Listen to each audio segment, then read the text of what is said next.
to get vulnerable a little bit in this video, you guys. I'm going to be talking about how I really feel about C-sections, and I just really wanted to make this video because I'm about to have my C-section here soon, and I have a lot of mixed feelings about it. We're gonna get into that. Mainly I'm making this video because I want other people who are, you know, maybe feeling the same way as me, or maybe they're scared they're going to have a C-section, to just kind of, you know, not feel alone, I guess, in the situation. But I do have my notes written down here so I can stay on track with my feelings and thoughts. With my first birth, my first labor and delivery, I was in labor for about 49 hours. The first 24 hours though wasn't bad. I guess they call that like early labor or something like that. Anyways, I got the epidural at 5 centimeters, which is when I arrived to the hospital for the second time.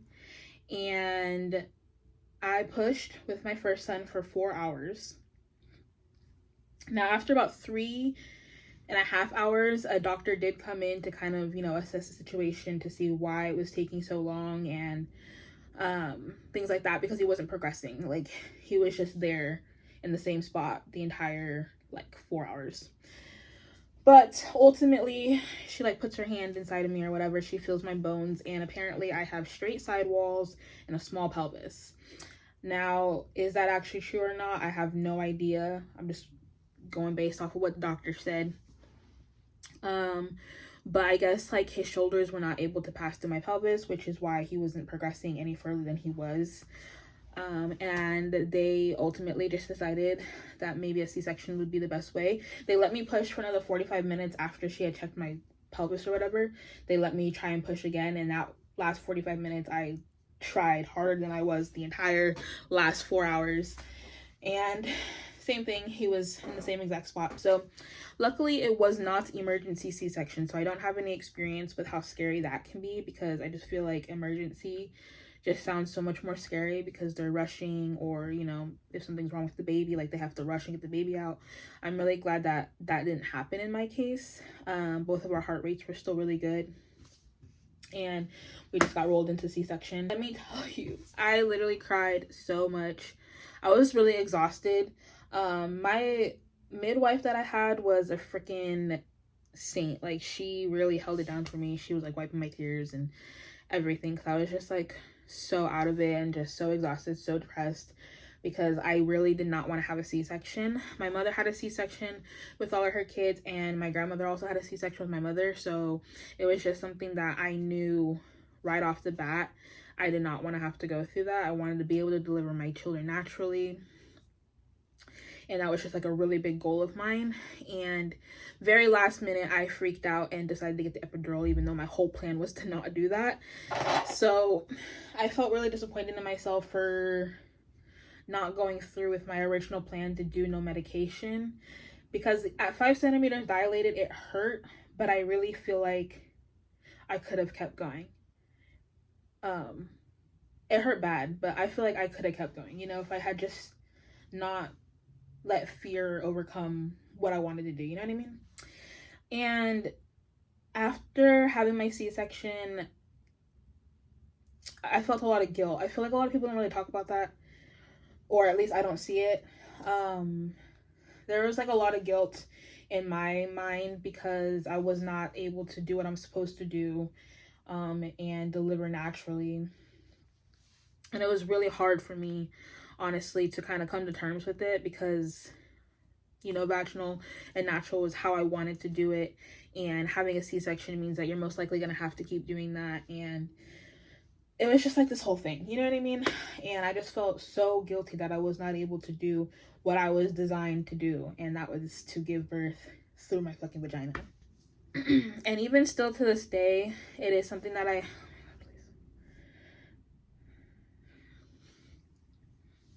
Hold on. Oh my God.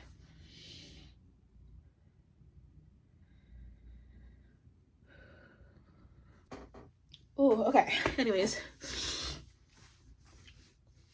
even to this day, I still feel disappointed in myself for... Holy fuck. for not being able to deliver naturally. And a lot of that stems too from like when you have a C-section and you most likely have to have another C-section, you can only have so many C-sections before, you know, you can't do them anymore. And I've talked to a lot of people. I've heard people have 5 C-sections, 7 C-sections, but obviously after even like 2 to 3 of them, it's dangerous to keep having them. And I think after 2 C-sections, you don't even like, I think you have to go to like the actual, I don't know what she said to me, but like you have to go to like a different like doctor, like a different whole different like people, I guess, because after 2 C-sections, it's just way more dangerous for your body. And that was really hard for me, especially when I found out that this baby was a boy. I did have disappointment with that, not because I was having another boy necessarily, like that's totally fine, like I love that my son's having a brother, but it was just that the possibility of missing the chance to have a girl and having this life that I imagined, like having a girl, you know, I grew up with no mom, no sisters, no girls in my life, so having like a daughter was always something that I wanted, even though I did want a son first. I did want a boy first because I'm obsessed with the idea of like big brother, little sister, like big brother protecting little sister type of thing.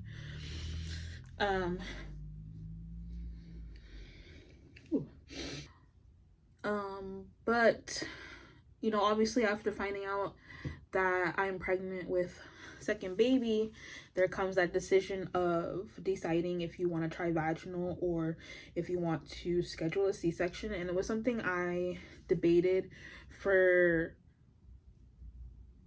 most of my pregnancy, honestly. I really only made the decision quite kind of recently, not even that recently, but it was something that I debated for a long time. And every single appointment that I had, I just kept talking about it to my midwives and stuff like that, because I really just didn't know where I stood.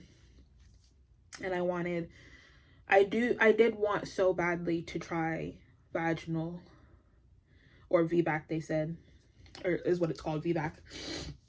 I wanted so badly to try, just, you know, to say that I did it, I guess, to say that I had a vaginal delivery and to experience that, you know what I mean? But ultimately, obviously, if you haven't seen my other videos, I have decided to do a repeat C-section, and that's scheduled. We're really excited. It's really close to the day, but choosing to do another C-section was really hard because obviously, like I said, I wanted to have that experience of having a vaginal delivery, but there also comes a chance that if I can't do it and I have to end up going into C-section anyway, the idea of it maybe being an emergency C-section scares me more than going in for a planned surgery. So that's ultimately how I made my decision on having another C-section, was just I didn't want to have to deal with that stress if that's what it came down to. And if I were to try vaginal, I would want to do it with no epidural, which is kind of dangerous, because if something did go left and something happened, I wouldn't have that IV already in my back to administer medication, and that all just sounds really way too scary. So, and I'm already like really scared of surgeries. Like, yeah, surgeries is like one of my number one fears. Like I just can't. So chose the C-section. If I do go into labor early, you know what I mean, like I'm just gonna have to tell them to get me in that OR. I don't know, but I doubt it. We're so close. I think I'll be able to make it. But the fear of having another C-section or having a C-section in general isn't even really the surgery itself too. Like this time around, like the first time around, obviously, like I don't know nothing of the recovery, so obviously the surgery is going to be the scariest part. But the second time around, going into my repeat C-section, what I'm scared of is the recovery. My recovery last time was really painful. I'm not gonna say it was rough, like it wasn't like, I had the worst experience of my life, but it was extremely painful dealing with a C-section recovery in the first couple of weeks of being home. And this time around, I'm scared because I have a toddler, so it's going to be even harder. I won't be able to pick him up. He has to be careful with me, you know what I mean? He likes to like run into me and give me hugs and stuff like that, so like he literally just like won't be able to do that. And that's just gonna be really hard. It's gonna be really hard for me not to pick him up, not to be able to like, you know, play with him like normal. And he just, you know, doesn't understand that there's another baby coming, and that obviously he's not going to understand that I'm in recovery and healing. And so that's also really hard too, because I don't want him to feel some kind of way that I'm not picking him up and I'm picking up this other baby, not playing with him, not being able to pick him up, put him on the bed and like hug him like normal. So it's just like a lot of emotions, and the closer that the day gets, the more emotional I get about it. And don't even get me started on motherfucking the fact that when I go into my surgery and have this baby, this is going to be my first time away from my toddler since he's been born. I've never slept a day without him, and he's never slept a day without me either. So it's like,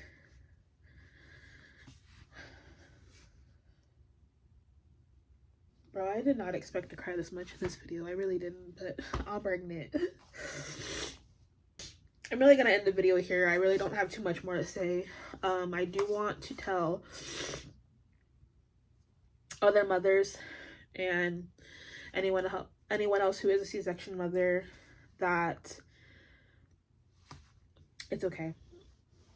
It's okay.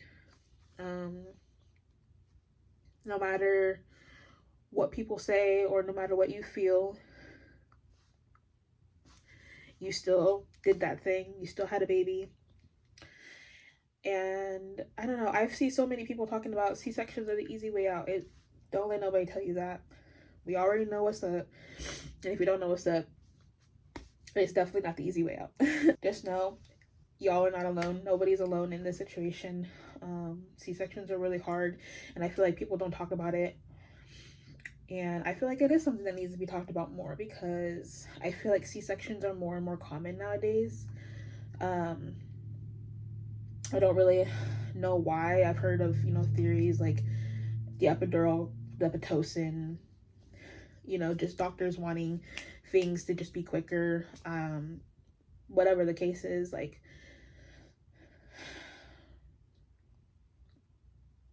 just know that it's okay.